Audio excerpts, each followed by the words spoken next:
The People's Countryside Environmental Debate Podcast. The People's Countryside Environmental Debate Podcast. People's Countryside Environmental Debate Podcast. The People's Countryside Environmental Debate Podcast. How does culture form? If someone has recently relocated to a new country, should there be leniency for breaking minor laws they did not know about? This is the People's Countryside Environmental Debate Podcast with me, Stewie Sandals. No, Stuart the Wildman, Mabbutt. Obsessed with that name. You're just owning it, aren't you? Yeah, I am. Stewie Sandals. You don't want it. You don't want to admit that it's annoying you. No, I don't. Oh no, who are you? I'm William Mankelow. What is this episode, Stuart? Well, it's the first full episode of 2026. Yeah. Oh, I was going to say this episode is a complete waste of time. So go and do something else. Yeah. What are you doing with your life? You must have something else to do. I mean, I know it's like when we release this, the 4th of January 2026. You must have had something to do. And I have to say, we've been doing some short episodes recently. We had a complaint from a listener, Elliot. He doesn't like the short episodes. Now, the second question today, Elliot, is from a listener in Poland, and it could take half an hour for William to pronounce this correctly, so you might get a longer episode. So hopefully we'll. Or I won't even try it. Yeah. Therefore, there'll just be a moment of silence. Yeah. So we have 2 questions lined up, listener questions. We don't see them before we press record. If you want to listen to the go-to experts, go and listen to somebody else. There are so many people who are fearful of talking about stuff cold that they've never necessarily explored, and they say, well, but it's nice to listen to that. No, and that's why we're here, because there's so many people who pretend to be experts. We're just muddling through like everybody else. And we're exploring this cold in 2 ways today. One is we're exploring it cold because we haven't seen the questions, and also it's about -2 degrees outside. Yeah, it's not much more in here because this place has been empty for 2 weeks. It has been empty. Well, partially at some times that I've been going in and out. Yeah, you've been going in and out, and the heating's not been on. But if you think you're going to come and burgle me, tough, because I'm already back, because this was recorded back in November. Giving our secrets away! Oh, I think we did that a long time ago. So the first question is from, is it Clodagh? Clodagh in Larne, County Antrim, Northern Ireland. How does culture form? Culture forms through habits, through genetics, through predispositions, through enough people buying into something. Well, if you leave milk long enough, it turns into a culture, doesn't it? Yeah, exactly. That can be a culture. If you leave something long enough, it will turn into something. That's a culture. A culture will form from a group of people getting together. You don't even have to get together. They could actually be working remotely, but having a shared influence on the service provider, maybe. Yeah. Hidden culture. There's also the working culture, which is the culture club. Yeah. They talked about chameleons, didn't they? Oh, and they did a video on the back of a boat. I seem to remember. Yeah, I think it might have been the same one. What, a chameleon? Yeah. This is getting quite surreal. I'm fine with that, but I do wonder who's actually listening at this point. They must be thinking, what have I done with my life, and what has led me to this decision? Yeah, I know. When we look at the data, we'll see that people stop listening at this point. It's the Cliff. Yeah, Cliff Richard, Cliff. Oh, he's back in New Zealand doing a tour. Give up, Cliff. Retire gracefully, please. Anyway. What's his actual name? Do you know his actual name? Because Cliff Richard is not his actual name, is it? It's probably Terence Conway or something. Because Reginald Dwight... Elton John was originally called Reginald Dwight. Yeah. And David Bowie was originally David Jones, I think? Yeah. And I'm Stewie Sandals. Anyway. Should we get to the next question? Yeah, next. Well, what's the environmental action for that one, though? Culture. Just when if you're an environmentalist campaigning...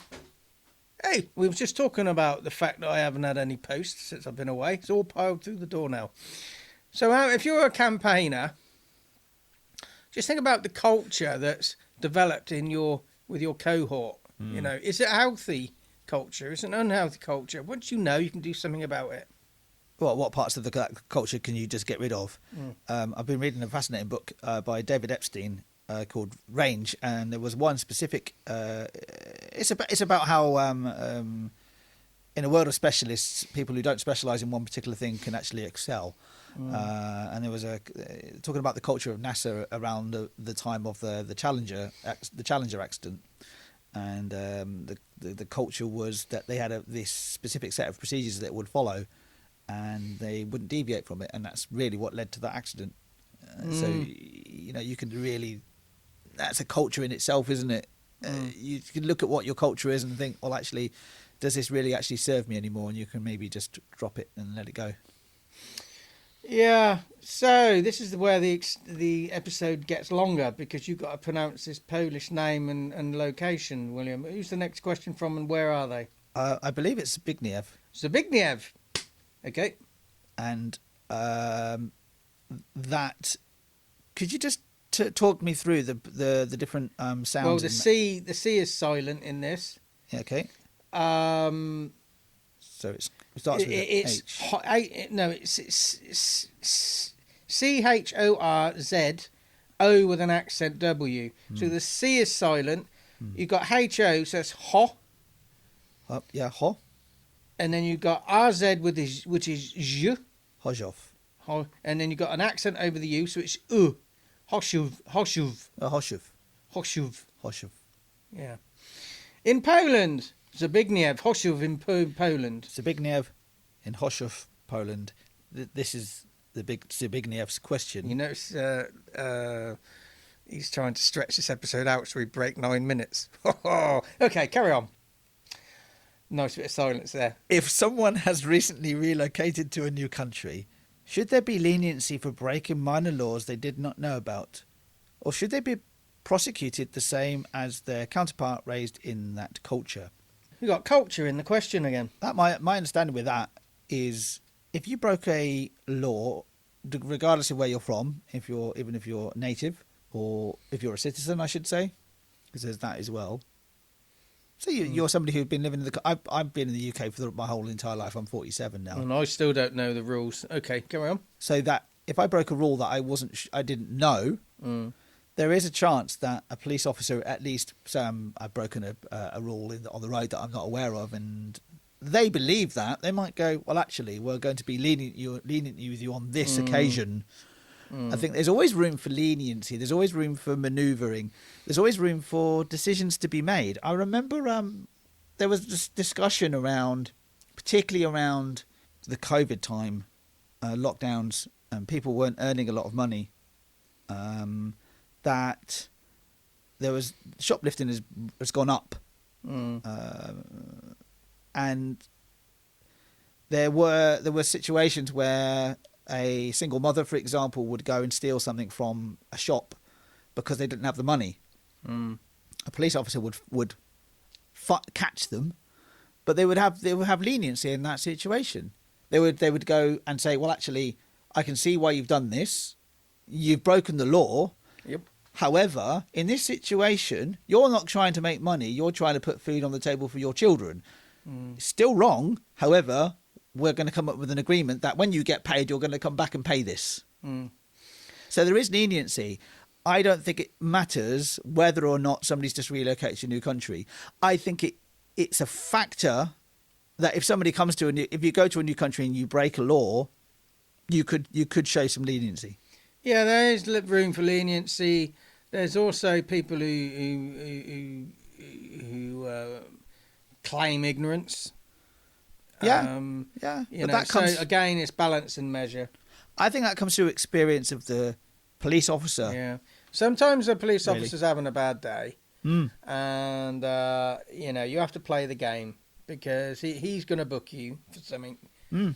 So just play the game, because if you keep Melvin off, he's going to book you for something Exactly. well above. I'll share a situation that happened to me the first day I ever drove on my own after passing my test. I was pulled over by the police. To this day, I still don't know why. I hadn't done anything dangerous. I wasn't driving fast. The only thing good to be told why. The only reason I can think that it was the car I was driving, and I remember that the back bumper of the car had a little bit of paint peeling off of it. So it might have looked a little bit dodge. It's worth pulling just to see if there's any other hidden things. Exactly, and it was the type of car. It was a bit of a boy racer car in some respects. And I was pulled over not very far from here, Stuart. Yeah, I remember down the road. Just down the road. Horsebath Driftway in Cowley, Oxford. I remember pulling over. I pulled over safely. The police, there was a male officer and a female officer. The female officer came to the passenger side. I wound down my window, and the first question she asked me was, "What's your mother's name?" And that struck me as an odd question to start with. I said the mother's name, and I said, what I'm gonna do, because it's a busy road, I'm gonna hop over to the passenger side and get out the passenger side. And I think at that point they realised that I wasn't anything other than somebody driving their car. Yeah. But at no point did I engage in getting annoyed or getting angry. There was no point. I decided very, very, from when I was pulled over, because it took me a minute or so to realise I was getting pulled over. I pulled over thinking they were going to go past me. Yeah, there's a time to argue. Yeah, and they presented me. I remember him writing, the male police officer writing on his notes, "Little White Nova," and he made sure that I could see it, because obviously they pulled me over for thinking that I'm doing something, and they have to have a reason to pull you over. So I reckon he was trying to get a rise out of me, but it failed. So in those situations, you really do need to just let the situation be what it is. And if a police officer wants to be aggressive, you need to just try and reply with ambivalence in some ways. And I heard on the news the other day that somebody had been fined by some council officer or police or something for pouring the remains of a cup of tea down a drain because they said you're polluting the drain. Yes. You know, there needs to be a bit of balance and measure, a bit of advice maybe. Advising the ill-considered notion of pouring that down, but also offer other options. Where does somebody put a cup of tea? I would say, because if you put it in the grass, it's all going to go into the aquifers anyway. I would say that in that situation, there's various things going on with that situation. One is, if that was a different police officer or different police officer and a different person, you would have had a different outcome, or nothing would have happened at all. That strikes me as an officer that is flexing their muscle. But it's also intriguing that person even went to the press in the first place. Yeah. What was the motivation behind going to the press with that story? Is it a hard done by story? It's like, well, yeah, you've been fined, but you don't have to pay the fine. You can appeal it. So my environmental action on this one is when you're involved with a system or a process and you're thinking about the environmental impact or whatever, just think about the hidden motivations that are driving the production process, the need process. What's actually going on? So think about it in a macro level. Spend a bit of time, contemplating your navel. I would also think about, with activism in particular, that when somebody new is introduced to the group, that they might not completely understand how the group works, what is actually what the actual group is about in some ways.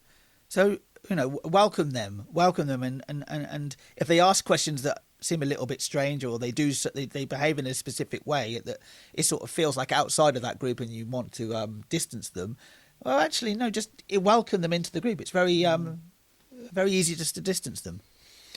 So, carrying on into 2026, we have listener questions lined up from Andrew in Bradford, England, Clodagh in Larne, Northern Ireland, Ray's back in Sauk Centre, Minnesota, Andrew in Barrow, Alaska, which is colder than Sauk Centre in Minnesota. Yeah, Andrew's set a question before.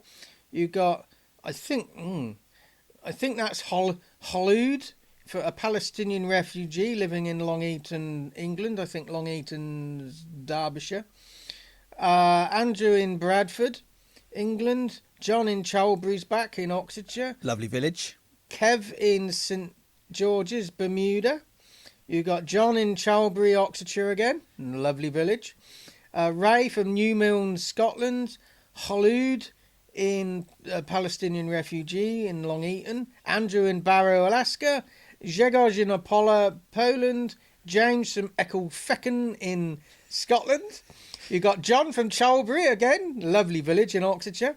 Ray from New Milne, Scotland. Paula in Norfolk, England. Can't be many more. Richard Mason from Oxford, England, a local. We know Richard Mason. James from Ecclefechan in Scotland again. Ray from New Milne, Scotland. James from Ecclefechan again. He's back in Scotland. And you've got Kev from St George's, Bermuda. A lot of returning listeners. A lot of questions lined up. 2026 is going to be another high spinner. And Stuart just wanted to make this episode longer just to not annoy Elliot. Elliot!